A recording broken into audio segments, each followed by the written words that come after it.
Hello everyone, welcome and welcome back to my YouTube channel Nasopedia. आज की इस video के अंदर हम करने वाले हैं previous year paper anatomy, physiology और माइक्रोबायोलॉजी का, जो कि जीएनएम फर्स्ट ईयर का एग्जाम अभी हुआ था सितंबर 2025 में, जो लेटेस्ट एग्जाम था अभी, तो उसका पेपर है। तो चलिए सॉल्व करना स्टार्ट करते हैं। सबसे पहले टिक द करेक्ट ऑप्शंस। तो पहला क्वेश्चन है, which of the following produces glucagon. Glucagon कौन सा ग्लैंड प्रोड्यूस करता है? तो ये पैनक्रियाज प्रोड्यूस करता है। ठीक है। Which of the following is not a part of respiratory system. तो रेस्पिरेटरी सिस्टम का पार्ट क्या नहीं है? ब्रोंकस पार्ट है, एल्विलाई पार्ट है, एओर्टा ये हमारा कार्डियोवेस्कुलर सिस्टम का पार्ट है। ठीक है, तो ये यहाँ पे करेक्ट होगा।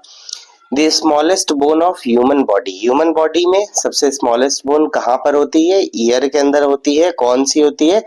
स्टेपीज होती है। ठीक है। Next is the outer most protective membrane of brain is. तो आउटर मोस्ट, इसको याद रखने के लिए मैंने एक ट्रिक भी बताई थी आपको कि ड्यूरा, ठीक है, दूर। हिंदी में अगर इसे हम पढ़ेंगे तो दूर, दूर वाला जो मैटर होता है वो आउटर मोस्ट हो गया, डी से दूर, और पी से पाया मैटर यानी कि पास वाला। ठीक है, तो आउटर मोस्ट हमारा क्या होता है? डूरा मैटर। नेक्स्ट है, a gland that functions as both endocrine and exocrine. कौन सी ग्लैंड है जिसका दोनों ही फंक्शन होता है? सबको पता होगा, पैनक्रियाज ही ऐसी ग्लैंड है जिसका दोनों फंक्शन होता है, एंडोक्राइन एक्सोक्राइन दोनों। अब आगे हम चलते हैं, राइट एंड रॉन्ग क्वेश्चंस को पढ़ते हैं, समझते हैं। सबसे पहला क्वेश्चन था, the cell is not a basic unit of life. तो सेल क्या है? ये बेसिक यूनिट ऑफ लाइफ है, और यहाँ पे दिया है कि ये नहीं है। तो नहीं, ये फॉल्स स्टेटमेंट है, क्योंकि ये बेसिक यूनिट ऑफ लाइफ है। The body cannot store protein in the same way it stores fat and carbohydrate। ठीक है, तो ऐसा, हाँ सही बात है कि हमारी बॉडी के अंदर ऐसी कोई भी जगह नहीं है जहाँ पे प्रोटीन को हम स्टोर करके रख सकें। ये प्रोटीन जब भी हम लेते हैं तो तुरंत हमारी बॉडी बिल्डिंग में जो भी रिपेयर होता है उसके अंदर यूज हो जाता है, थोड़ा बहुत हमारा जो है ब्लड के अंदर चला जाता है, तो बस इतना ही होता है। बाकी बाकी का सारा कन्वर्ट हो जाता है वापस से कार्बोहाइड्रेट और फैट के अंदर। ठीक है, तो ये स्टेटमेंट करेक्ट है। यहाँ पे आप फॉल्स और फॉल्स की जगह रॉन्ग, और यहाँ ट्रू की जगह पे राइट लिखना। ठीक है, क्योंकि यहाँ राइट एंड रॉन्ग पूछा है आपसे, ट्रू फॉल्स नहीं पूछा है। ठीक है। नेक्स्ट क्वेश्चन है, the human face is made up of 14 bones. ठीक है, हाँ तो ये सही बात है, ह्यूमन फेस के अंदर 14 बोन्स होती हैं। ठीक है, पूरे स्कल के अंदर 22 होती है, जिसमें से 8 बोन्स हमारी क्रेनियम की होती है। ठीक है। नेक्स्ट क्वेश्चन था, the heart base is at the top and apex is directed downward. तो हाँ, ये स्टेटमेंट सही है, एपेक्स नीचे की तरफ होता है और बेस ऊपर की तरफ होता है। The tendons connect bones and support joints. ठीक है, तो ऐसा नहीं है, टेंडन्स क्या करती है? मसल्स को कनेक्ट करती है, बोन्स को और जॉइंट्स में जहां पे सपोर्ट करती है तो वो लिगामेंट होती है। तो ये भी स्टेटमेंट क्या है? फॉल्स है। नेक्स्ट फिर अब filling the blanks. Filling the blanks का पहला क्वेश्चन है, the wedge and cone shaped organ of the body is called. ठीक है, तो अगर सिर्फ और सिर्फ कोन शेप ऑर्गन की बात की होती तो हम हार्ट लिखते, बट यहाँ पे wedge and cone shape organ की बात की गई है, तो वेज शेप का ऑर्गन होता है हमारा लंग्स। ठीक है, याद रखना आप लोग। नेक्स्ट क्वेश्चन था, the study of fungus is called. Fungus की स्टडी को हम बोलते हैं माइकोलॉजी। ठीक है, माइकोलॉजी। नेक्स्ट क्वेश्चन है, द सेकंड क्रेनियल नर्व। देखो क्रेनियल नर्व से हमेशा क्वेश्चन आता है, इसीलिए मैंने इसकी ट्रिक भी आपको बता रखी है, only one of the touch always feels very good vision and happiness. ठीक है, तो यहाँ से आपको याद रखना था। तो सबसे पहली होती है ऑल्फैक्टरी, फिर ऑप्टिक, ऑप्टिक नर्व होगा यहाँ पे आंसर। ठीक है, सेकेंड पूछा है ऑप्टिक नर्व।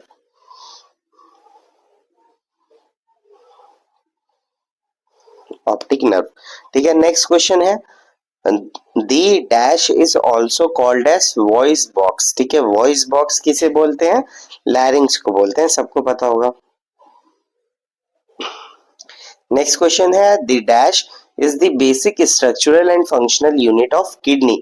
तो किडनी का basic structural and functional unit क्या होता है? सबको पता होगा, नेफ्रॉन। ठीक है,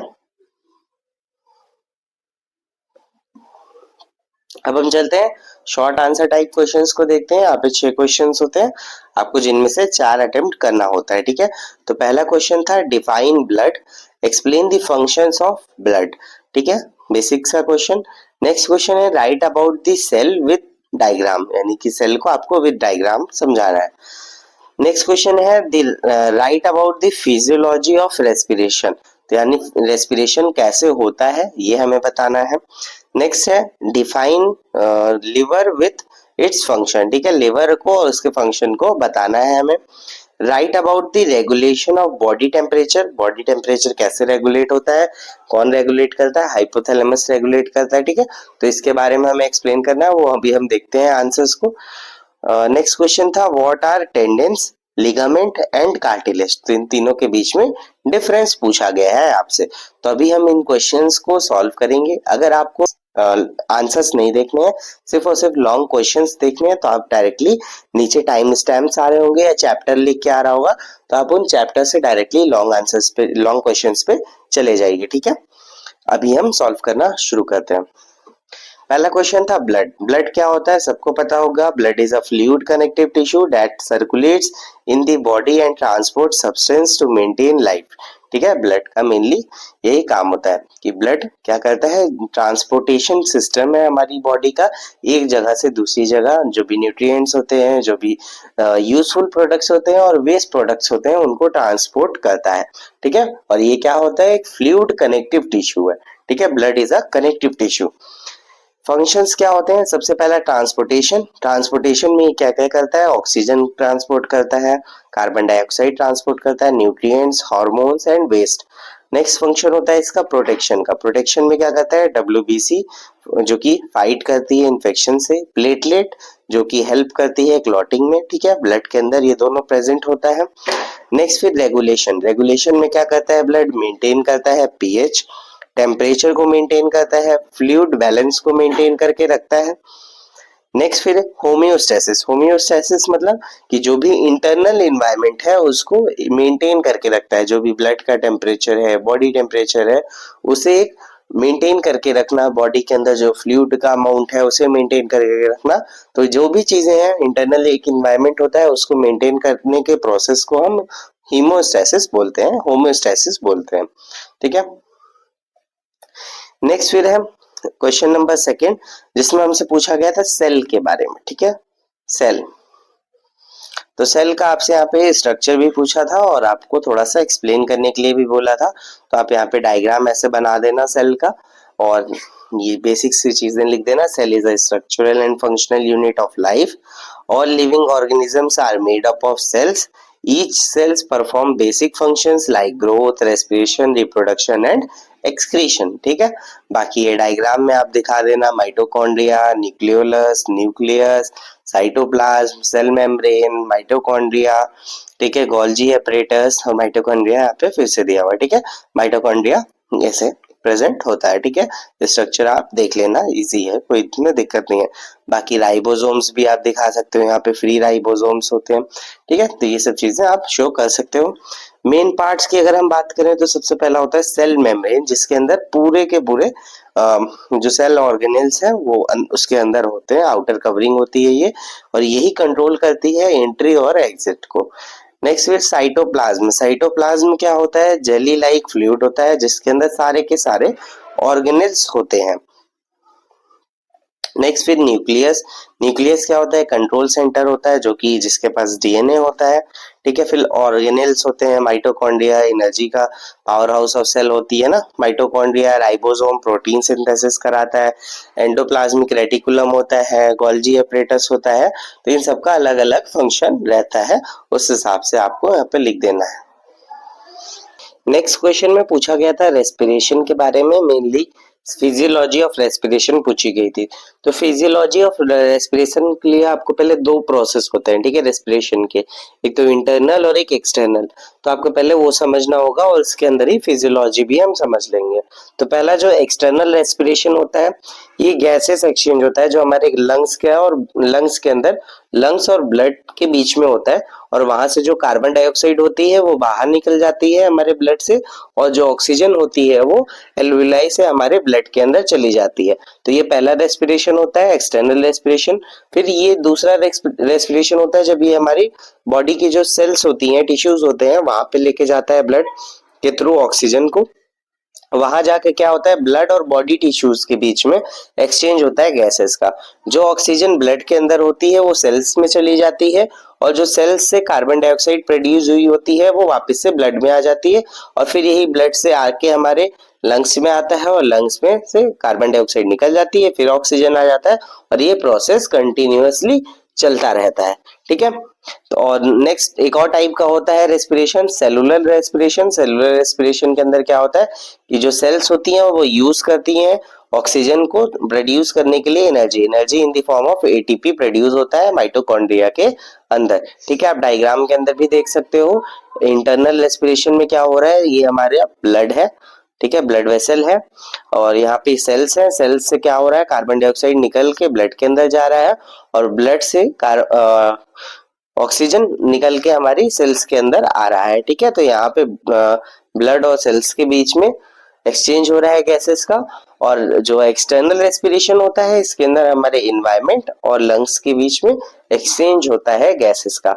जैसा कि आप देख सकते हो यहाँ पे कार्बन डाइऑक्साइड बाहर निकल रही है लंग्स से, और ऑक्सीजन जो है हमारे लंग्स के अंदर वापस से जा रही है। नेक्स्ट क्वेश्चन के अंदर पूछा गया था हमसे लिवर, लिवर को डिफाइन करने के लिए बोला था और उसके फंक्शन को बताने के लिए कहा था। तो लिवर आप देख सकते हो, ऐसा कुछ डायग्राम होता है लिवर का। लिवर क्या होता है, लार्जेस्ट ग्लैंड होती है हमारी बॉडी में आफ्टर स्किन। ठीक है, आपसे अगर ग्लैंड की बात पूछे, सॉरी, अगर ग्लैंड पूछे तो लार्जेस्ट ग्लैंड लिवर ही होती है, लेकिन अगर आपसे लार्जेस्ट ऑर्गन पूछे तो स्किन होता है। ठीक है, अगर स्किन ऑप्शन में नहीं है तब फिर आप लिवर को टिक करोगे लार्जेस्ट ऑर्गन में। ठीक है, और ग्लैंड में लार्जेस्ट लिवर होता है। ठीक है, ये कहाँ पे लोकेटेड होता है, ये हमारे राइट साइड में अपर एब्डोमेन में लोकेटेड होता है, राइट अपर एब्डोमेन में लोकेटेड रहता है। इसके फंक्शंस मेनली क्या होते हैं, मेटाबॉलिज्म में इसका बहुत ज्यादा रोल होता है। कार्बोहाइड्रेट, प्रोटीन और फैट के मेटाबॉलिज्म में इसका मेजर रोल होता है। ठीक है, नेक्स्ट फिर डिटॉक्सिफिकेशन, जो भी टॉक्सिन्स, कोई भी ड्रग्स जो हमारी बॉडी के लिए टॉक्सिक है तो उसे डिटॉक्सिफाई करता है, डिटॉक्सिफिकेशन करता है। या फिर अल्कोहल वगैरह ये सब टॉक्सिन है हमारी बॉडी के लिए, तो इसको डिटॉक्स करने का काम लिवर करता है। ठीक है, नेक्स्ट फिर फंक्शन होता है बाइल प्रोडक्शन का। बाइल प्रोडक्शन क्यों होता है, बाइल क्या करता है, फैट के डाइजेशन में हेल्प करता है, तो बाइल प्रोड्यूस करता है लिवर। फिर उसके बाद जाके लिवर के पीछे गॉल ब्लैडर छिपा हुआ आता है, यहाँ पे येलो कलर से दे दिया है बट ये ग्रीन कलर का ऑर्गन होता है, और यहाँ पर जाके बाइल स्टोर होता है। ठीक है, और लिवर क्या करता है, लिवर स्टोरेज का भी काम करता है, ग्लाइकोजन, विटामिन्स, मिनरल्स को स्टोर करके रखता है लिवर। सिंथेसिस, सिंथेसिस में ये क्या क्या करता है, प्लाज्मा प्रोटीन को सिंथेसाइज करता है और क्लॉटिंग फैक्टर्स को सिंथेसाइज करता है लिवर। ठीक है, नेक्स्ट फिर है एक्सक्रीशन। एक्सक्रीशन में क्या है, बिलीरुबिन बनाता है। ठीक है, नेक्स्ट फिर क्वेश्चन था हमारा क्वेश्चन नंबर 5 शॉर्ट आंसर्स में आपसे पूछा गया था कि बॉडी का टेम्परेचर रेगुलेशन के प्रोसेस को एक्सप्लेन करिए। ठीक है, तो बॉडी का टेम्परेचर कौन रेगुलेट करता है, हाइपोथैलेमस रेगुलेट करता है। हमारी बॉडी का बॉडी टेम्परेचर जो है हाइपोथैलेमस रेगुलेट करता है, जो कि थैलेमस के नीचे प्रेजेंट होता है, इसीलिए इसका नाम हाइपोथैलेमस होता है। ठीक है, hypothalamus act as thermostat of the body. ठीक है, यानी कि टेम्परेचर मेंटेन करके रखने का काम करता है। बॉडी टेम्परेचर कितना मेंटेन रहता है, तो 37 डिग्री सेल्सियस मेंटेन रहता है। ठीक है, व्हेन बॉडी इज हॉट। ठीक है, अब फिजियोलॉजी आपसे पूछी गई थी कि कैसे होता है, तो जब हमारी बॉडी गर्म हो रही होती है, गर्मी के टाइम पर क्या होता है, वेसोडाइलेशन होता है, यानी कि ब्लड वेसल्स जो होती हैं वो फैल जाती हैं, और फैलने की वजह से उनके अंदर जो भी वाटर प्रेजेंट होता है, प्लाज्मा के अंदर जो वाटर होता है वो निकल कर बाहर आता है, और स्वेटिंग होती है। हमारी बॉडी में जो स्वेट ग्लैंड्स होती हैं वो स्वेट करती हैं, जिससे कि जब इवेपोरेट होता है, जब ये वाटर जो इवेपोरेट हो रहा है, स्वेट इवेपोरेट होता है, तो हमारी बॉडी कूल होती है। ठीक है, और क्या करता है, बॉडी का जो है मेटाबॉलिज्म रेट को कम कर देता है। ठीक है, जब हमारी बॉडी ज्यादा हॉट हो जाती है तो मेटाबॉलिक रेट बॉडी का कम कर देता है, क्योंकि मेटाबॉलिज्म में क्या होता है, हीट का भी प्रोडक्शन होता है। नेक्स्ट फिर है व्हेन बॉडी इज कोल्ड। अब जब बॉडी ठंडी होती है तब क्या होता है, वेसो कॉन्स्ट्रिक्शन होता है। वेसो कॉन्स्ट्रिक्शन यानी कि वेसल्स जो होती हैं, ब्लड वेसल्स, वो कॉन्स्ट्रिक्ट हो जाती हैं, सिकुड़ जाती हैं, जिससे कि हीट लॉस नहीं होने पाता है। शिवरिंग होने लगती है, शिवरिंग की वजह से क्या होता है, हीट प्रोड्यूस होती है। ठीक है, इंक्रीज मेटाबॉलिक रेट। अब यहाँ पे क्या होता है, मेटाबॉलिक रेट तेज हो जाता है, जिससे कि हमारी बॉडी हीट प्रोड्यूस करती है।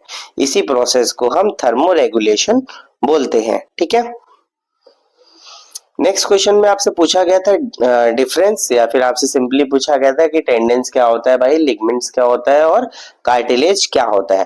तो टेंडेंस हमने पढ़ लिया था। टेंडेंस क्या करती है, मसल्स को बोन से कनेक्ट करती है। ये क्या है, स्ट्रॉन्ग फाइब्रस टिश्यूज होते हैं। ठीक है, स्ट्रॉन्ग फाइब्रस टिश्यूज होते हैं टेंडेंस। नेक्स्ट फिर होता है लिगामेंट। लिगामेंट क्या होता है, इलास्टिक कनेक्टिव टिश्यूज होते हैं जो कि बोन से बोन को जोड़ने का काम करते हैं जॉइंट्स पे। ठीक है, अब क्या है, नेक्स्ट है कार्टिलेज। कार्टिलेज क्या है, स्मूथ फ्लेक्सिबल सपोर्टिव टिश्यूज हैं। ठीक है, स्मूथ फ्लेक्सिबल सपोर्टिव टिश्यूज होते हैं। ये हमारे नोज के अंदर, ईयर्स के अंदर, जॉइंट्स में और ट्रैकिया में प्रेजेंट होते हैं। ये क्या करते हैं, जब बोन्स मान लो जॉइंट्स पे प्रेजेंट है, जब हम लोग चलते हैं तो हमारी बोन्स आपस में रगड़े नहीं, फ्रिक्शन ना हो, इसको प्रिवेंट करते हैं। ठीक है, आपस में बोन्स को लड़ने नहीं देते हैं। ये सॉफ्ट होते हैं, तो आप जो भी प्रेशर होता है, जो भी फोर्स होता है, वो ये एब्जॉर्ब कर लेते हैं इजीली। अब हम देखते हैं लॉन्ग आंसर टाइप क्वेश्चंस को। ठीक है, तो पहला क्वेश्चन था, describe the structure of female reproductive system with diagram, explain about its function. ठीक है, तो फीमेल रिप्रोडक्टिव सिस्टम को आपको स्ट्रक्चर एक्सप्लेन करना है डायग्राम बनाकर, और उसके फंक्शंस को आपको बताना है। ठीक है, नेक्स्ट क्वेश्चन में पूछा गया था, describe the structure and function of kidney, ureter, urinary bladder and urethra, यानी कि पूरा पूरा यूरिनरी सिस्टम आपसे पूछा गया है, उसका स्ट्रक्चर एंड फंक्शन बताइए, यानी कि एनाटॉमी एंड फिजियोलॉजी बताइए। ठीक है, नेक्स्ट क्वेश्चन है, explain heart along with its structure, function and cardiac cycle. ठीक है, हार्ट को एक्सप्लेन करना है, साथ साथ में उसका स्ट्रक्चर, फंक्शन और कार्डियक साइकिल को भी एक्सप्लेन करना है। नेक्स्ट फिर classify immunity, explain about hyper sensitivity and auto immune. ठीक है, आपको नेक्स्ट क्वेश्चन में क्या करना है, इम्यूनिटी के बारे में बताना है, इम्यूनिटी क्या होती है, उसका क्लासिफिकेशन बताना है, और हाइपर सेंसिटिविटी के बारे में बताना है, और ऑटो इम्यून जो डिजीज होती है उनके बारे में ब्रीफली बताना है। नेक्स्ट क्वेश्चन था फिर, right about the bacteriology and microbiology. आपको बैक्टीरियोलॉजी और माइक्रोबायोलॉजी के बारे में बताना है, यानी कि सिंपली उसकी डेफिनेशन देनी है। Discuss about the scope of microbiology in nursing. अब नर्सिंग के अंदर माइक्रोबायोलॉजी का क्या स्कोप है, इसे आपको एक्सप्लेन करना है। नेक्स्ट क्वेश्चन है, explain about the process of digestion, absorption and metabolism of food constituents. ठीक है, यानी कि तो चलिए स्टार्ट करते हैं हम क्वेश्चन आंसर्स। तो पहला क्वेश्चन था फीमेल रिप्रोडक्टिव सिस्टम से। तो फीमेल रिप्रोडक्टिव सिस्टम क्या है, मैंने बहुत अच्छे से, बहुत डिटेल में पहले से एक्सप्लेन कर रखा है, आप देख सकते हो उस वीडियो को। मैं उस वीडियो का लिंक आई बटन में दे दूंगा आपको। ठीक है, तो फीमेल रिप्रोडक्टिव सिस्टम क्या होता है, मेनली दो पार्ट में डिवाइडेड होता है, एक तो इंटरनल, एक एक्सटर्नल। ठीक है, तो सबसे पहले हम एक्सटर्नल समझते हैं। एक्सटर्नल जेनाइटल एरिया को हम वल्वा या फिर पुडेंडम भी बोलते हैं। इसके अंदर क्या होता है, सबसे पहला पार्ट होता है मॉन्स पीविस। मॉन्स पीविस क्या है, ये अपर एरिया होता है, एक ट्रायंगुलर पोर्शन का, इन्वर्टेड ट्रायंगल शेप का एरिया होता है, जो कि फैटी टिश्यूज से बना हुआ होता है, यानी कि सबक्यूटेनियस टिश्यूज से बना हुआ होता है, और ये सिम्फाइसिस प्यूबिस के ऊपर का एरिया होता है। ठीक है, आफ्टर प्यूबर्टी क्या होता है, ये हेयर से कवर हो जाता है। नेक्स्ट फिर लेबिया मेजोरा। लेबिया मेजोरा क्या है, ये आउटर फोल्ड ऑफ स्किन है, जो कि कंटेन करते हैं स्वेट ग्लैंड, सेबेसियस ग्लैंड्स और हेयर्स को कंटेन करते हैं। ये क्या करते हैं, प्रोटेक्शन का काम करते हैं। ठीक है, प्रोटेक्ट करते हैं जो भी इंटरनल स्ट्रक्चर होता है उसे। नेक्स्ट फिर लेबिया माइनोरा। लेबिया माइनोरा क्या होता है, ये जो इनर स्किन फोल्ड है इसे हम लेबिया माइनोरा बोलते हैं और ये सराउंड करता है वेस्टिब्यूल। तो वेस्टिब्यूल क्या है, वेस्टिब्यूल एक तरह का एरिया होता है जो कि साइड साइड से लेबिया माइनोरा कवर करती है और ऊपर की तरफ से मॉन्स प्यूबिस और नीचे से फोर्सेट कवर करता है, ठीक है। तो इसके अंदर क्या होता है, ओपनिंग्स होती हैं, 4 ओपनिंग होती है, मेनली क्या है, यूरेथ्रल, वजाइनल और 2 बाथुलिन ग्लैंड की ओपनिंग्स होती हैं, ठीक है। तो ये देख सकते हो बाथुलिन ग्लैंड नीचे दिया हुआ है, ये क्या है, ग्रेटर वेस्टिबुलर ग्लैंड्स होती हैं, 2 तरह की ग्लैंड्स होती हैं। एक और ग्लैंड होती है स्किनीज ग्लैंड जिसकी ओपनिंग अंदर की तरफ होती है, ठीक है। स्किनीज ग्लैंड, इनका मेन काम ही होता है ल्यूब्रिकेशन का, ठीक है। जब भी सेक्सुअल इंटरकोर्स के टाइम पर ये ल्यूब्रिकेशन का काम करती हैं। नेक्स्ट एक रह गया था क्लाइटोरिस। क्लाइटोरिस क्या होता है, एक इरेक्टाइल ऑर्गन है, ठीक है। इरेक्टाइल ऑर्गन है यानी कि जैसे कि पेनिस होता है उसके अंदर इरेक्टाइल ऑर्गन होता है, उसी तरह से हमारा क्लाइटोरिस भी इरेक्टाइल ऑर्गन होता है। इसके अंदर नर्व एंडिंग्स रिच होती है जिसकी वजह से यहाँ से सेक्सुअल सेंसेशंस बहुत अच्छे मिलते हैं, ठीक है। ये मेन सेक्सुअल ऑर्गेज्म के लिए रिस्पॉन्सिबल होता है। नेक्स्ट फिर होता है इंटरनल जेनाइटेलिया। इंटरनल जेनाइटेलिया क्या है, मेनली 4 पार्ट्स में डिवाइडेड होता है। पहला वजाइना, दूसरा यूट्रस और तीसरा हमारा होगा फैलोपियन ट्यूब और नेक्स्ट लास्ट होगा ओवरीज, ठीक है। तो इनको समझते हैं। वजाइना क्या होता है, एक मस्कुलर फाइब्रो मस्कुलर ट्यूब है, 7 से 9 सेंटीमीटर लंबी होती है। फंक्शन इसका मेनली क्या होता है, रिसेप्टेकल, रिसेप्टेकल यानी कि पेनिस को ये एक्सेप्ट करता है, रिसेप्ट करता है, बर्थ कैनाल का काम करता है, outlet function of menstrual flow, जो मेंस्ट्रुअल ब्लड होता है मेंस्ट्रुअल साइकिल के टाइम पर उनको ये बाहर निकालता है, उस ब्लड को बाहर निकालने का काम रहता है इसका, ठीक है। नेक्स्ट होता है यूट्रस। यूट्रस क्या है, pear shaped hollow muscular organ है, क्या है, pear shaped hollow muscular organ है। इसके 4 पार्ट्स होते हैं, फंडस, बॉडी, इस्थमस और सर्विक्स। तो फंडस ये आप देख सकते हो, यूट्रस का जो ऊपर का एरिया होता है डोम शेप का, इसे फंडस बोलते हैं। बॉडी ये जो मिडल पोर्शन है इसे बोलते हैं। इस्थमस जो यहाँ पे नैरोइंग हो रही है उसे बोलते हैं। और ये सर्विक्स जो ओपनिंग होती है जहां से कनेक्शन होता है वजाइना और यूट्रस का, ठीक है। लेयर्स की अगर हम बात करें तो मेनली 3 लेयर प्रेजेंट होती है। पेरीमेट्रियम जिसे सिरोसा बोलते हैं, मायोमेट्रियम ये थिक स्मूथ मसल की लेयर होती है, ठीक है, सबसे ज्यादा थिकेस्ट लेयर होती है मायोमेट्रियम। और अंदर की तरफ क्या होती है, एंडोमेट्रियम होती है, ठीक है। एंडोमेट्रियम का क्या काम होता है, हाँ, एंडोमेट्रियम ड्यूरिंग मेंस्ट्रुअल साइकिल ये शेड ऑफ होती है, ठीक है। और जब प्रेगनेंसी होती है तो इम्प्लांटेशन जो होता है एंडोमेट्रियम के अंदर ही होता है, ठीक है। फंक्शन क्या है इम्प्लांटेशन का, फीटल डेवलपमेंट, लेबर कॉन्ट्रैक्शन, ठीक है। तो मेनली क्या होता है, फीटल जो होता है यूट्रस के अंदर ही डेवलप्ड होता है, यहीं पे इम्प्लांट होता है, आके यहीं पे रुकता है और लेबर का काम करता है, यानी कि जब फीटस कंप्लीटली डेवलप हो जाता है तो लेबर कॉन्ट्रैक्शन स्टार्ट होते हैं और फीटस एक्सपेल आउट होता है to the external world. Next part था फेलोपियन ट्यूब। फेलोपियन ट्यूब को यूट्राइन ट्यूब्स या फिर ओविडक्ट भी बोला जाता है। ये लगभग 10 से 12 सेंटीमीटर लॉन्ग होती है। सेगमेंट्स क्या है इसके, 4 सेगमेंट्स होते हैं। इनफंडिबुलम जिसे मतलब फिम्बरी भी होती है यहाँ पे, ठीक है, जैसे आप यहाँ पे देख सकते हो फेलोपियन ट्यूब है, तो ये जो ओवरी से अटैच्ड वाला पार्ट है इसे फिम्बरी बोलते हैं और यहाँ से ये पार्ट को इनफंडिबुलम बोलते हैं, ठीक है। नेक्स्ट फिर लॉन्गेस्ट पार्ट और लार्जेस्ट पार्ट होता है एम्प्यूला। एम्प्यूला भी क्या होता है, साइट ऑफ फर्टिलाइजेशन, यहीं पे फर्टिलाइजेशन होता है। फिर इस्थमस, इस्थमस होता है। नेक्स्ट इंटरस्टिशियल पार्ट होता है। इंटरस्टिशियल पार्ट जो होता है अटैच्ड होता है यूट्रस से। Function pickup ovum, site of fertilization, transport zygote to uterus और ciliary action plus peristalsis.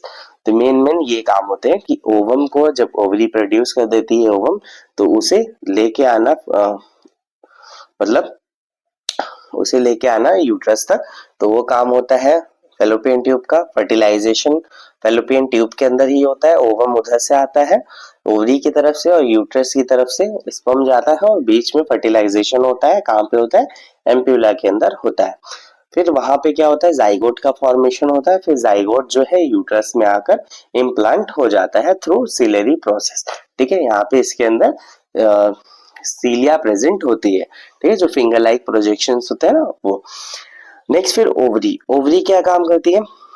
Ovary का काम होता है प्रोड्यूस करना ओवा और हार्मोन्स का, जैसे कि ईस्ट्रोजन, प्रोजेस्टेरोन और कुछ एंड्रोजेंस को प्रोड्यूस करना। ये क्या है? आलमंड शेप की ग्लैंड होती है, आलमंड शेप की, contains follicles at various developmental stages. ठीक है, इसके अंदर फॉलिकल्स प्रेजेंट होते हैं जो कि मैच्योर होते हैं और फिर वो ओवा रिलीज करते हैं।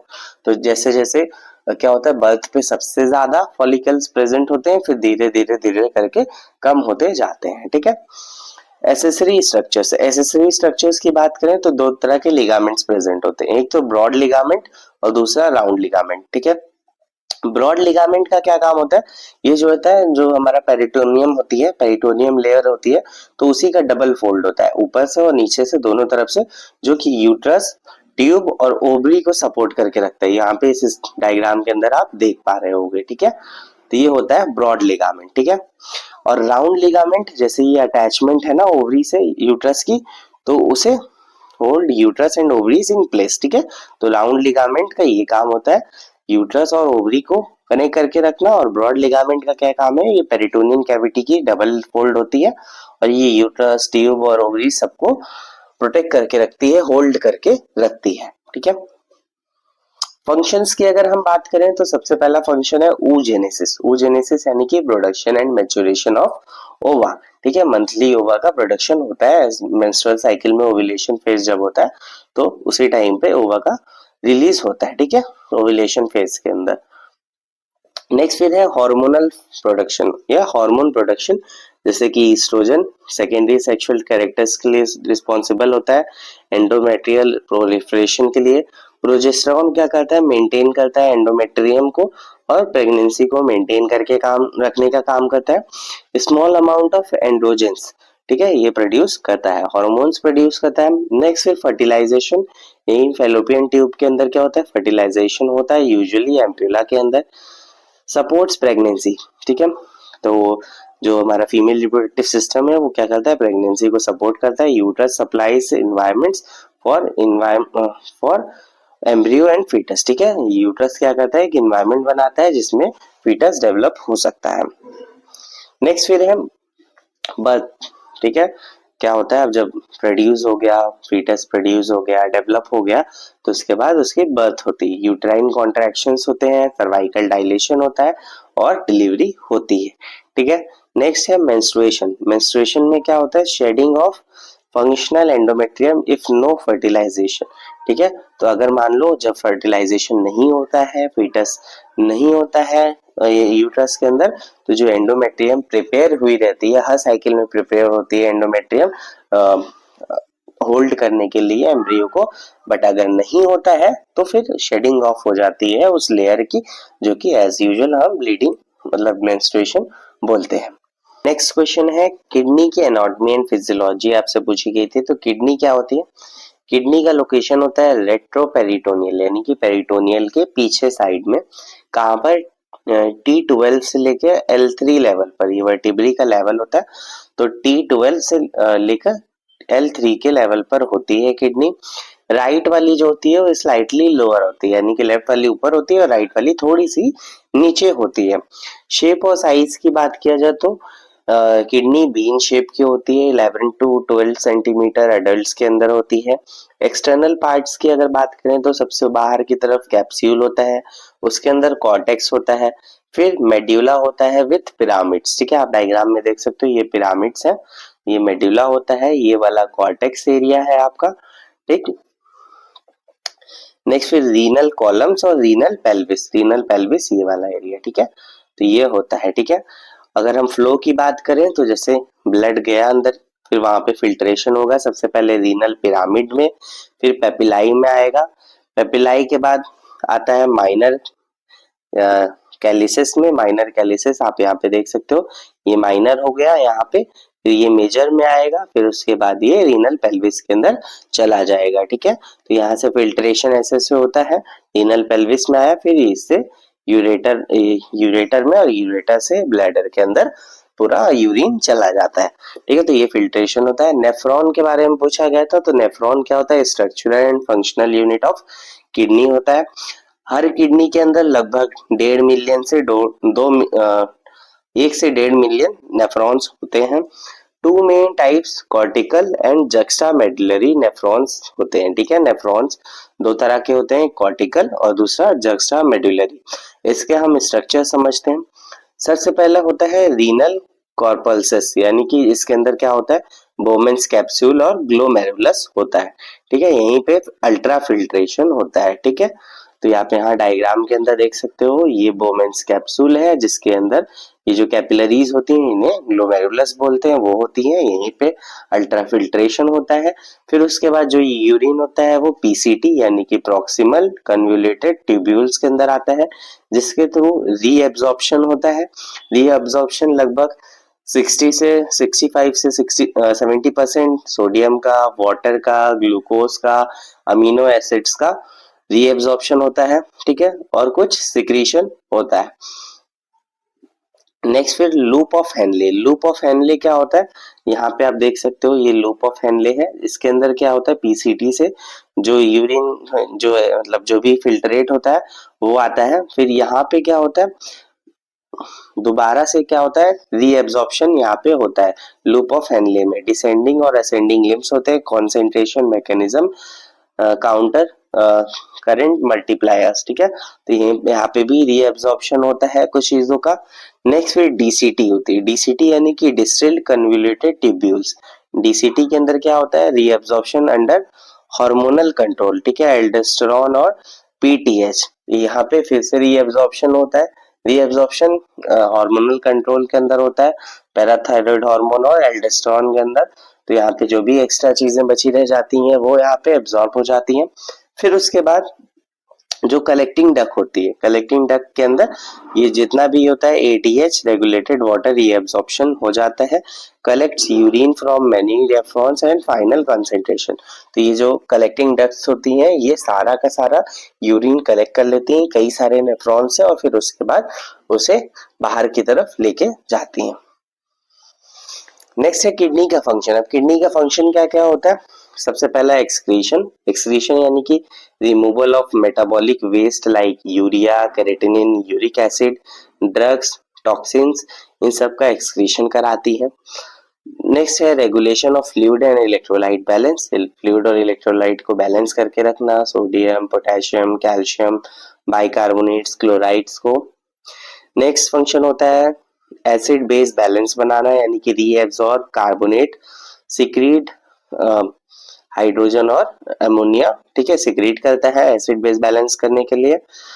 नेक्स्ट फिर blood pressure regulation. Blood pressure regulation करता है रेनिन, एंजियोटेंसिन, एल्डोस्टेरोन सिस्टम एक बना हुआ है, जिसके थ्रू क्या होता है? Juxta glomerular cells secretes renin. ठीक है, juxta glomerular cells renin secrete करती हैं और ये सिस्टम बीपी को मेंटेन करके रखता है। एक और फंक्शन होता है किडनी का एरिथ्रोपोइसिस रेगुलेशन। ठीक है, एरिथ्रोपोइटिन प्रोडक्शन कराता है। ठीक है, जो कि स्टिमुलेट करता है आरबीसी के प्रोडक्शन को। एरिथ्रोपोइटिन एक हार्मोन होता है जो कि प्रोड्यूस करती है किडनी, जिससे कि हमारा आरबीसी प्रोड्यूस होती है, उसका स्टिमुलेट करता है। ठीक है, प्रोडक्शन को। नेक्स्ट है vitamin D activation. Vitamin D का एक्टिवेशन करता है किडनी। ठीक है, नेक्स्ट फिर है यूरेटर। यूरेटर का फंक्शन और स्ट्रक्चर समझना है हमको। यूरेटर क्या होता है? अभी मैंने आपको दिखाया कि ये सारा जो भी यूरिन होता है कलेक्ट करके इसे ब्लैडर तक पहुंचाता है। ठीक है, तो यूरेटर का स्ट्रक्चर एक मस्कुलर ट्यूब्स होती है 25 से 30 centimetre long, mucus, muscular layer, outer circular, proximal, reserve, distinct, adventitia. यानी कि इसके अंदर क्या होती है? 3 लेयर होती है, पहली म्यूकोजा, दूसरी मस्कुलर लेयर और तीसरी एडवेंटिशिया। ठीक है, अब मस्कुलर लेयर के अंदर क्या होती है? 2 लेयर होती है, एक अंदर की तरफ लॉन्गिट्यूडनल और आउटर लेयर जो होती है वो सर्कुलर होती है। Function transport urine from renal pelvis to bladder by peristalsis. तो ये जो भी यूरिन प्रोड्यूस होता है रीनल पेल्विस में, उसे वहां से लेके ब्लैडर तक जाती है through peristalsis movement, aids by gravity. ठीक है, यहाँ पे ग्रेविटी भी काम करती है क्योंकि किडनी ऊपर होती है, ब्लैडर नीचे होता है, तो ग्रेविटी भी हेल्प करती है और प्रिवेंट करता है backflow by oblique entry of into bladder. ठीक है, तो इससे बैकफ्लो भी प्रिवेंट होता है, ऑब्लिक एंट्री होती है, दोनों साइड से ऐसे ब्लैडर के अंदर जाते हैं, तो इस वजह से जो है बैकफ्लो नहीं हो पाता। फिर उसके बाद यूरिनरी ब्लैडर, यूरिनरी ब्लैडर का स्ट्रक्चर फंक्शन देखते हैं। तो यूरिनरी ब्लैडर क्या होता है, hollow muscular organ in pelvis, trigone smooth triangular area between ureteric orifice, internal urethral orifice. Layer क्या होती है इसकी, म्यूकोजा, सब म्यूकोजा, मस्कुलर और सिरोसा या फिर एडवेंटिशिया होती है। ठीक है, यूरिनरी ब्लैडर की कैपेसिटी लगभग 400 से 600 ml की होती है। ठीक, नेक्स्ट फिर फंक्शन, फंक्शन क्या है, टेम्पररी स्टोरेज ऑफ यूरिन। इसका मेन फंक्शन क्या है, यूरिन को टेम्पररीली स्टोर करके रखना, क्योंकि यूरिन हर टाइम फिल्टर हो रहा है, यूरिन बन रही है, अब ऐसे होता तो हर टाइम लीक होता रहेगा ना, तो इसीलिए क्या है, ये स्टोर करके रखता है, धीरे धीरे स्टोर होता जाता है, जब फुल होता है हमें अर्घ होती है तब मिक्ट्यूरेशन होता है। मिक्ट्यूरेशन क्या होता है, जब हमारे को अर्घ आती है यूरिन पास करने की, तो वो जो प्रोसेस होता है उसे मिक्ट्यूरेशन कहते हैं, जिससे हम यूरिन को पास करते हैं बाहर एक्सटर्नल वर्ल्ड में। नेक्स्ट फिर यूरेथ्रा का फंक्शन और स्ट्रक्चर। यूरेथ्रा क्या होता है, structure conduit from the bladder to outside. ठीक है, यूरेथ्रा क्या करते हैं, ये मेल और फीमेल दोनों का यूरेथ्रा है। ठीक है, मेल का यूरेथ्रा थोड़ा सा लंबा होता है, बीच में प्रोस्टेट आता है, बट फीमेल का यूरेथ्रा काफी शॉर्ट होता है, इसीलिए फीमेल्स के अंदर यूटीआई होता है ज्यादा, क्योंकि इसमें एंट्री आसानी से हो जाती है। ठीक है, मेन इसका यही काम है कि ब्लैडर से जो यूरिन है उसे बाहर निकाल देना। यहाँ पे दो तरह के स्फिंक्टर पाए जाते हैं, आउटर और इनर। ठीक है, मेल्स के अंदर क्या होता है, लगभग 20 सेंटीमीटर लंबा होता है, बीच में प्रोस्टेट होता है, इसीलिए प्रोस्टेटिक होता है, मेम्ब्रेनस पिनाइल स्पॉन्जी यूरेथ्रा होती है, ऑल्सो कैरी सीमन। ठीक है, और ये यूरेथ्रा क्या है, सीमन भी कैरी करती है, आप सबको पता होगा। ठीक है, नेक्स्ट फिर फीमेल्स के अंदर क्या होता है, 3 से 4 सेंटीमीटर की यूरेथ्रा होती है, opens anterior to vaginal orifices, यानी कि वेजाइनल ओरिफिसेस के ऊपर की तरफ होता है यूरेथ्रा, 3 से 4 सेंटीमीटर लॉन्ग होता है, यानी कि यूरेथ्रा से लेके ब्लैडर की दूरी 3 से 4 सेंटीमीटर होती है, इसीलिए यहाँ पे क्या होता है, बहुत कम दूरी है, इसलिए ये यूटीआई होने के चांस ज्यादा रहते हैं। फंक्शन क्या है, passage of urine and semen in males. ठीक है, इसका फंक्शन क्या है, यूरिन पास करना और सीमन पास करना मेल्स के अंदर। ठीक है, continence aids by internal involuntary smooth muscles at bladder neck and external urethral sphincter voluntary skeletal muscle. तो अंदर की तरफ क्या होता है, इनवॉलंटरी स्मूथ मसल होती है और बाहर की तरफ एक वॉलंटरी स्केलेटल मसल होती है, इसलिए हम जब चाहते हैं तो रोक पाते हैं ना, नहीं तो अगर बाहर भी स्मूथ मसल होती तो अपने आप निकल रहा था। ठीक है, इसलिए यहाँ बाहर की तरफ वॉलंटरी स्केलेटल मसल होती है। नेक्स्ट क्वेश्चन पे था हार्ट का स्ट्रक्चर और फंक्शन पूछा गया था। तो हार्ट का लोकेशन क्या होता है, सबको पता होगा, मीडियास्टिनम। मीडियास्टिनम और एपेक्स क्या होता है, थोड़ा सा नीचे होता है और लेफ्ट साइड में होता है। ठीक है, हार्ट का वैसे लोकेशन तो बीच में ही होती है, बट हल्का सा टिल्टेड होता है लेफ्ट साइड की तरफ, उधर एपेक्स होता है, इसलिए वहां पे बढ़िया सा साउंड आता है। लेयर्स की अगर हम बात करें तो मेनली 3 लेयर होती है, आप बाहर वाली पेरिकार्डियम, फिर मायोकार्डियम और अंदर वाली एंडोकार्डियम लेयर होती है। चैम्बर्स की बात करें तो 4 चैम्बर्स होते हैं, 2 एट्रिया और 2 वेंट्रिकल्स। ठीक है, 2 एट्रियम और 2 वेंट्रिकल्स, लेफ्ट राइट। ठीक है, जो एट्रियम होते हैं वो थिन वॉल्ड होते हैं और जो वेंट्रिकल होते हैं वो थिक वॉल्ड होते हैं। लेफ्ट वाला जो वेंट्रिकल है वो ज्यादा थिक होता है क्योंकि उसका फंक्शन ज्यादा है। ठीक है, वाल्व्स की अगर बात करें तो हम 2 वाल्व्स होते हैं, एवी वाल्व और सेमिलुनर वाल्व। ठीक है, एवी वाल्व्स क्या होते हैं, ये हमारे हार्ट के अंदर प्रेजेंट होते हैं। ये वाला राइट एट्रियम राइट वेंट्रिकल के बीच में एक ट्राइकस्पिड वाल्व हो गया, दूसरा होता है हमारा लेफ्ट एट्रियम और लेफ्ट वेंट्रिकल के बीच में मिट्रल वाल्व या फिर इसे को बाइकस्पिड वाल्व बोलते हैं, यही एवी वाल्व हुआ ना, एट्रियो वेंट्रिकल वाल्व। दूसरा 2 सेमिलुनर वाल्व्स होते हैं। तो 2 सेमिलुनर वॉल्व्स कौन कौन से होते हैं, एक पल्मोनरी वॉल्व होता है जो कि पल्मोनरी आर्टरी के स्टार्टिंग में प्रेजेंट होता है, तो यहाँ पे देख सकते हो आप। और एक होता है एओर्टिक वॉल जो कि एओर्टा के स्टार्टिंग में प्रेजेंट होता है ताकि जो बैक फ्लो है वो ना आने पाए, ठीक है, बैक फ्लो नहीं आने पाए, ठीक है। यहाँ पे देख सकते हो आप एओर्टिक वाल्व यहाँ पे है, ठीक है। तो टोटल वाल्व कितने होते हैं हार्ट के अंदर? 4। नेक्स्ट फिर है अब वेसल्स, ठीक है, कैसे ब्लड फ्लो होता है। तो सबसे पहले जो सुपीरियर और इंफीरियर वेना कावा होती है वहां पर ब्लड आता है बॉडी से हमारी पूरी।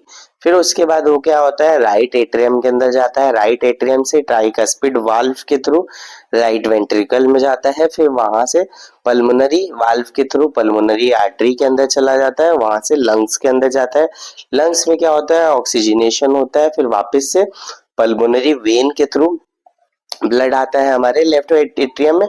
आपको ये पता होगा ना कि सारी जो वेन्स होती हैं वो डीऑक्सीजनेटेड ब्लड कैरी करती है, बट यही जो पल्मोनरी वेन है ये ऑक्सीजनेटेड ब्लड कैरी करती है। और ऐसे ही पल्मोनरी आर्टरी के लिए भी उल्टा होता है, ठीक है, कि जैसे सारी आर्टरीज क्या है ऑक्सीजनेटेड ब्लड कैरी करती हैं, बट जो पल्मोनरी आर्टरी है वो डीऑक्सीजनेटेड ब्लड कैरी करती है, ठीक है। तो यहाँ पे हमारा लेफ्ट एट्रियम तक ब्लड आ गया था।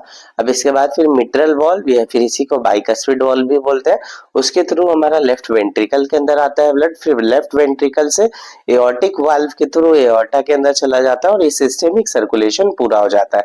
अब फिर ये बॉडी के अंदर पूरा चला जाएगा, ठीक है, बॉडी के अंदर पूरा सर्कुलेशन होगा और फिर वापस से हमारा वेना कावा के अंदर आ जाएगा ब्लड, ठीक है। तो ये पूरा हमारा ब्लड सर्कुलेशन है बॉडी के अंदर। अब फिर कोरोनरी ब्लड सर्कुलेशन यानी कि अब हमारा हार्ट है वो भी पंप कर रहा है और वो भी एक ऑर्गन है तो उसे भी ब्लड चाहिए, तो उसको ब्लड सप्लाई करती हैं कोरोनरी आर्टरीज, ठीक है, लेफ्ट और राइट कोरोनरी आर्टरी सप्लाई करती हैं ब्लड हार्ट की मायोकार्डियम में। और फिर वहां से ब्लड निकल के आता है, वीनस रिटर्न होता है कोरोनरी साइनस के थ्रू, ठीक है। नेक्स्ट फिर कंडक्शन सिस्टम में क्या होता है कि जो भी हमारा हार्ट में पंपिंग एक्शन होता है, जो इलेक्ट्रिकल सिग्नल्स होते हैं वो ट्रांसमिट होते हैं, उसे हम कंडक्शन सिस्टम बोलते हैं। तो यहाँ पे मेन पेसमेकर ऑफ हार्ट क्या होता है, एसए नोड होता है यानी कि साइनो एट्रियल नोड होता है। ये हमारे लेफ्ट नहीं राइट एट्रियम के अंदर प्रेजेंट होता है, राइट एट्रियम की वॉल्स में, जो कि इनिशिएट करता है इम्पल्स को, ठीक है।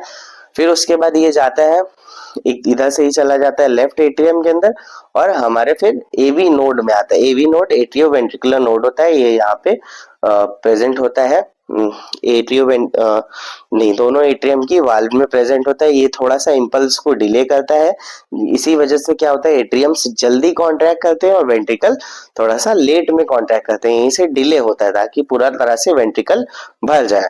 फिर उसके बाद बंडल ऑफ हिस, यहाँ से दो लेफ्ट और राइट दोनों की तरफ एक एक बंडल ऑफ हिस जाते हैं, बंडल ब्रांचेस जाती हैं। फिर उसके बाद जो हमारे वेंट्रिकल्स की वॉल्स होती हैं उसके अंदर पुरकिंजे फाइबर होता है जो कि वेंट्रिकल्स को कॉन्ट्रैक्ट कराता है, ठीक है। तो वहां पे चला जाता है सिग्नल, ठीक है। तो इसी तरह से कॉन्ट्रैक्शन होता है। नेक्स्ट फिर है कार्डियक साइकिल। कार्डियक साइकिल क्या होता है, कार्डियक साइकिल यानी कि जैसे एक सिस्टोल और एक डायस्टोल मिलके कार्डियक साइकिल बनाता है। जैसे दोनों चैम्बर का जब एक बार रिलैक्सेशन और एक बार कॉन्ट्रैक्शन होता है तो कॉन्ट्रैक्शन को सिस्टोल बोलते हैं और रिलैक्सेशन को डायस्टोल बोलते हैं। तो उस दोनों को जब एक एक बार हो जाता है तो उसे हम कार्डियक साइकिल कंप्लीट बोलते हैं। एवरेज क्या होता है, लगभग 0.8 सेकेंड्स का होता है एक कार्डियक साइकिल, ठीक है। अब कुछ इंपॉर्टेंट बातें आप याद रखो कि जैसे स्ट्रोक वॉल्यूम का भी कई बार पूछ लिया जाता है, स्ट्रोक वॉल्यूम क्या कितना होता है। तो स्ट्रोक वॉल्यूम का मतलब कि पर बीट यानी कि जितना ब्लड हर बीट पे या हर कार्डियक साइकिल के कंप्लीट होने पे इजेक्ट होता है उस कितना होता है 70 ml, ठीक है। नेक्स्ट है कार्डियक आउटपुट। कार्डियक आउटपुट क्या होता है, heart rate into stroke volume. अब स्ट्रोक वॉल्यूम जितना मतलब पर मिनट जितना जा रहा है और एक मिनट में हार्ट जितनी बार पंप कर रहा है तो उतना टोटल अमाउंट जो है हमारी बॉडी से मतलब हमारी हार्ट से ब्लड निकल रहा है उसे हम कार्डियक आउटपुट बोलते हैं। लगभग 5 लीटर होता है रेस्ट पे, ठीक है। फिर इजेक्शन फ्रैक्शन होता है, इजेक्शन फ्रैक्शन यानी कि एंड डायस्टोलिक वॉल्यूम होता है लगभग 55 से 70% नॉर्मली रहता है, ठीक है।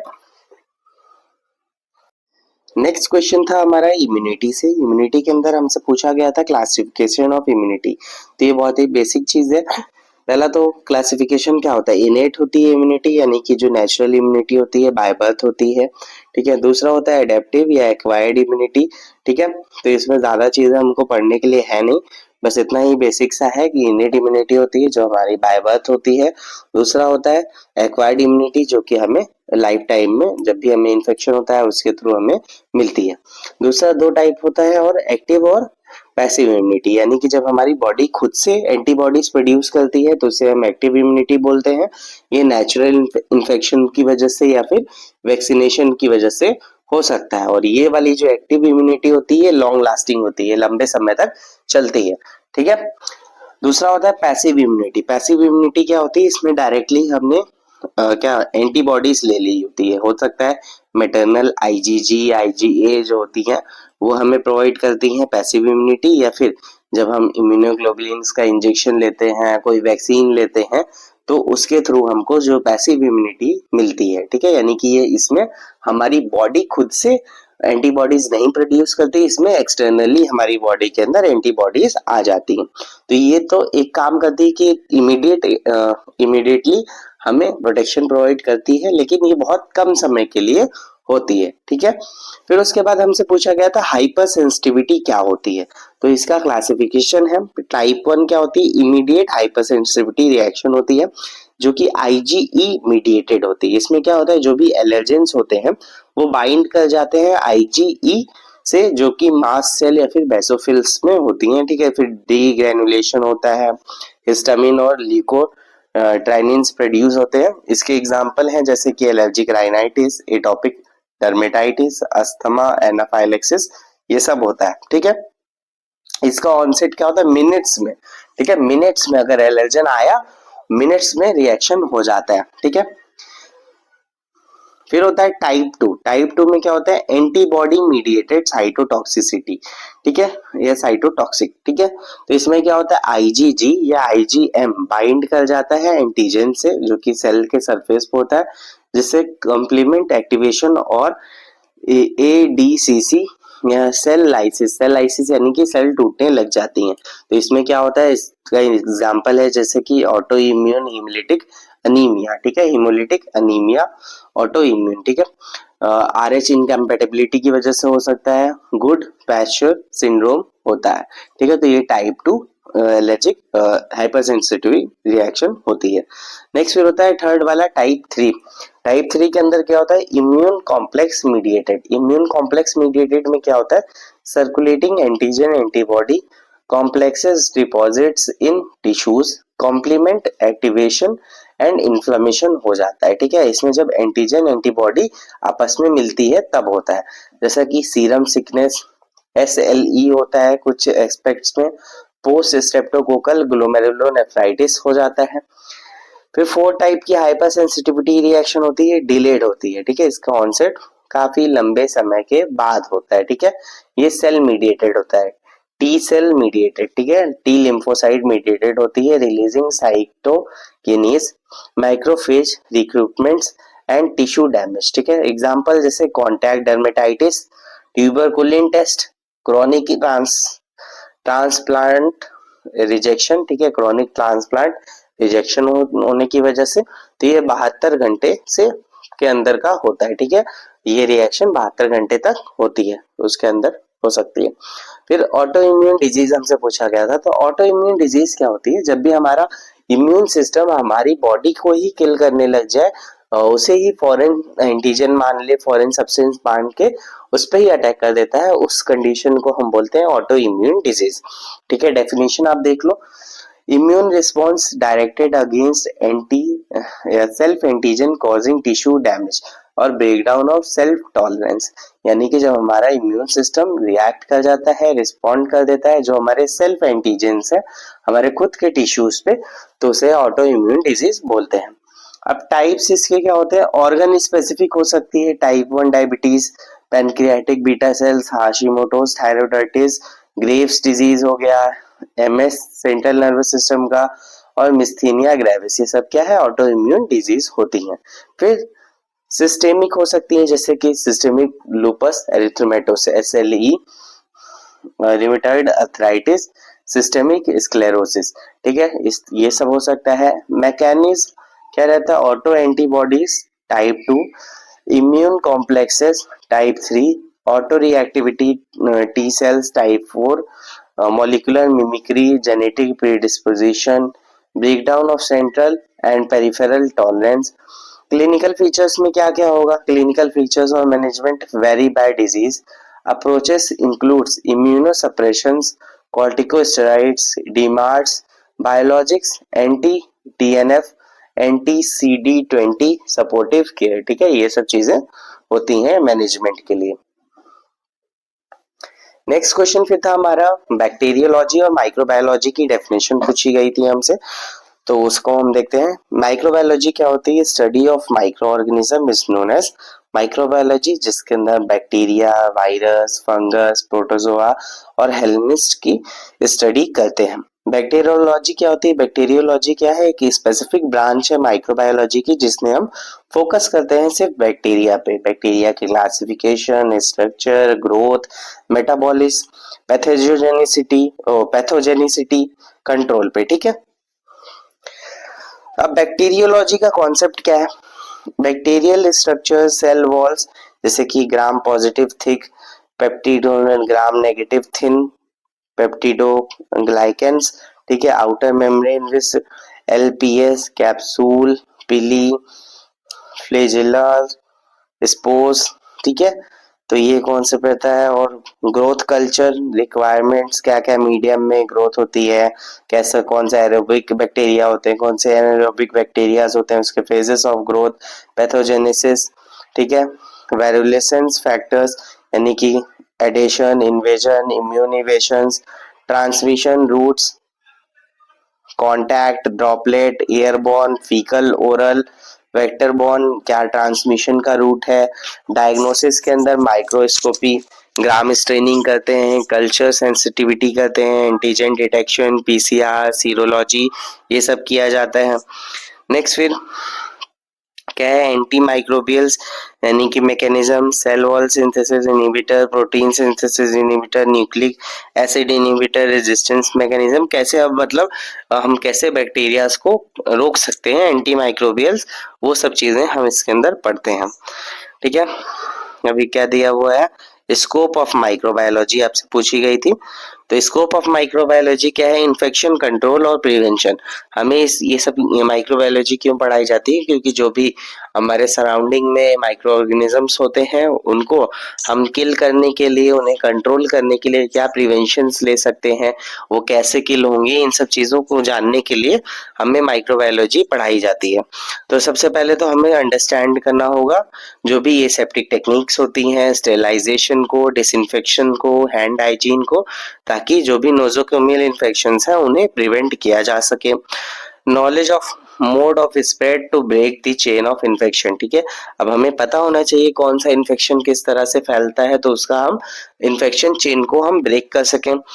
स्पेसिमेन कलेक्शन एंड हैंडलिंग, अब स्पेसिमेन को हम प्रॉपरली कलेक्ट कर पाए, प्रॉपर टेक्निक से हम ब्लड, यूरिन, जो भी वुंड होते हैं उनको हम कैसे मतलब प्रॉपर एक टेक्निक के बारे में, उससे के जो रिजल्ट्स हैं उनको एक्यूरेटली हम निकाल पाए, और जो भी ट्रांसमिशन के टाइम पे दूसरों को कंटामिनेशन ना हो, दूसरों को ना फैले, इसको इंश्योर कर पाए, ठीक है।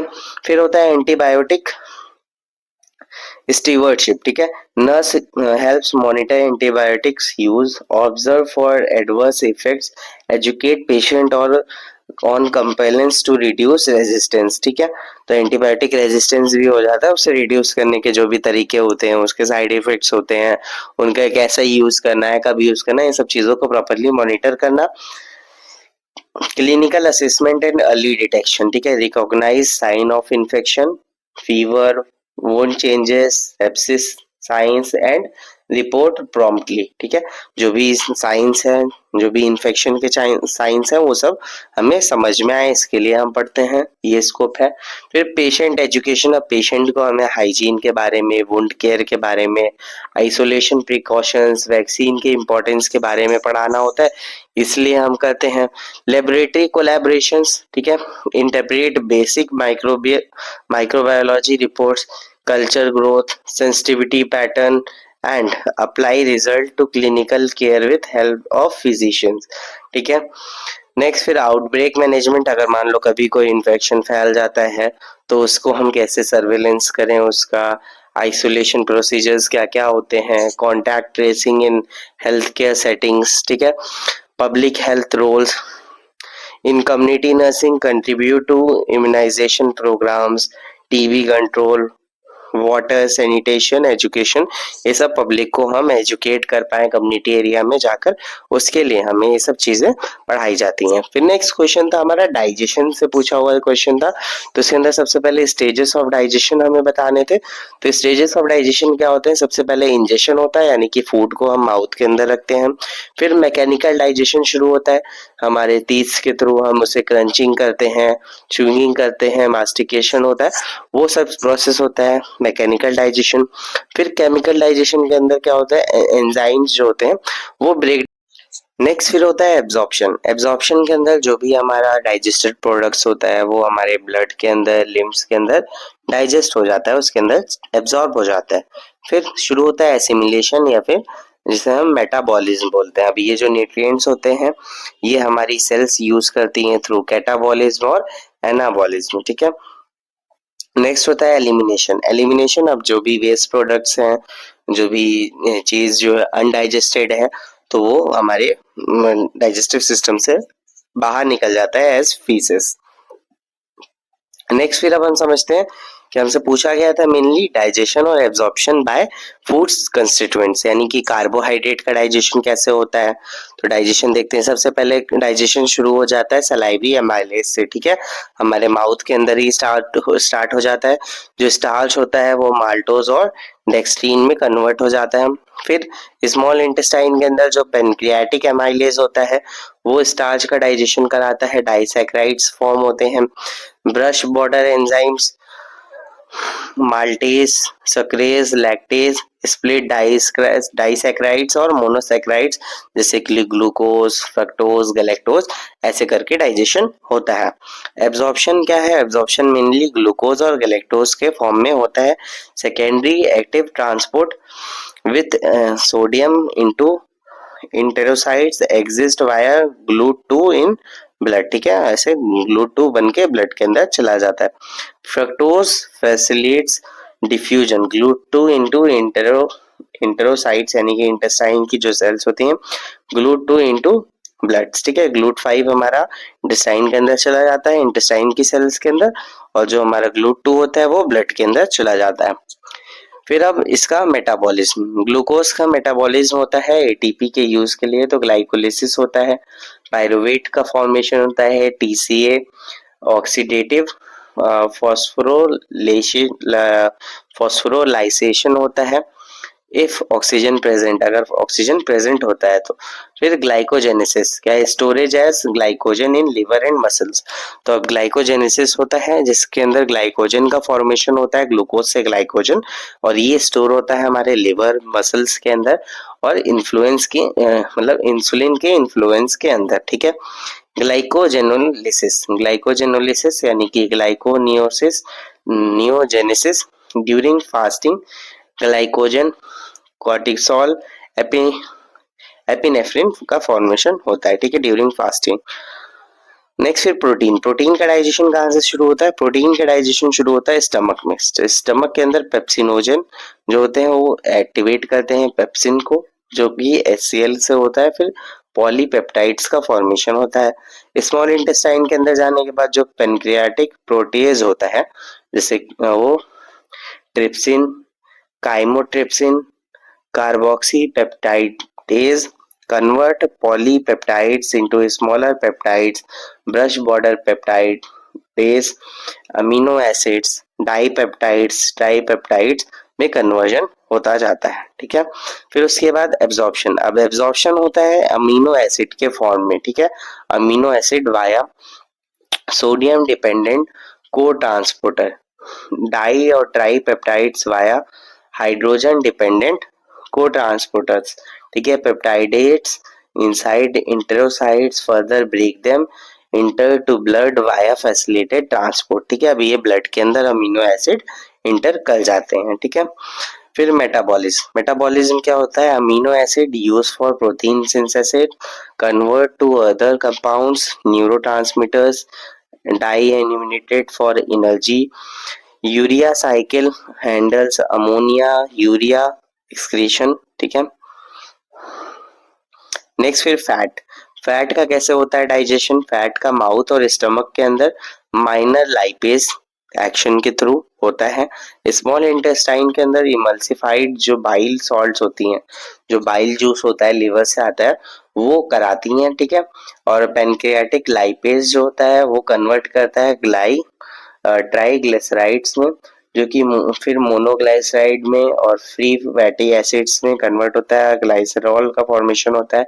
फिर absorption, lipid products diffuse into enterocytes and intestine के अंदर डिफ्यूज हो जाते हैं। फिर reesterified to triglycerides in ESR SER packed package into chylomicrons, apoproteins, triglycerides, cholesterol, exocytosed into lacteals, limbs, thoracic duct, blood stream. अब वहां से थोरेसिक डक्ट के अंदर फिर ब्लड स्ट्रीम के अंदर चला जाता है। Short chain fatty acids can inter portal blood directly, और जो शॉर्ट चेन फैटी एसिड्स होते हैं वो डायरेक्टली पोर्टल ब्लड के अंदर इंटर कर जाते हैं, ठीक है। फिर इसका मेटाबॉलिज्म क्या होता है? लाइपोप्रोटीन ट्रांसपोर्ट होता है, chylomicron, VLDL, beta oxidation of fatty acids in mitochondria, ठीक है, उससे प्रोड्यूस होता है एसिटाइल CoA। TCA साइकिल चलता है जिससे ATP का फॉर्मेशन होता है फॉर और used for ketone body production in prolonged fasting. जब भी ज्यादा लंबे समय तक कोई फास्टिंग करता है तब कीटोन बॉडी का प्रोडक्शन करके वो यूज में ले लेता है, ठीक है। नेक्स्ट फिर विटामिन्स और मिनरल्स का हम समझते हैं। तो विटामिन्स क्या होते हैं?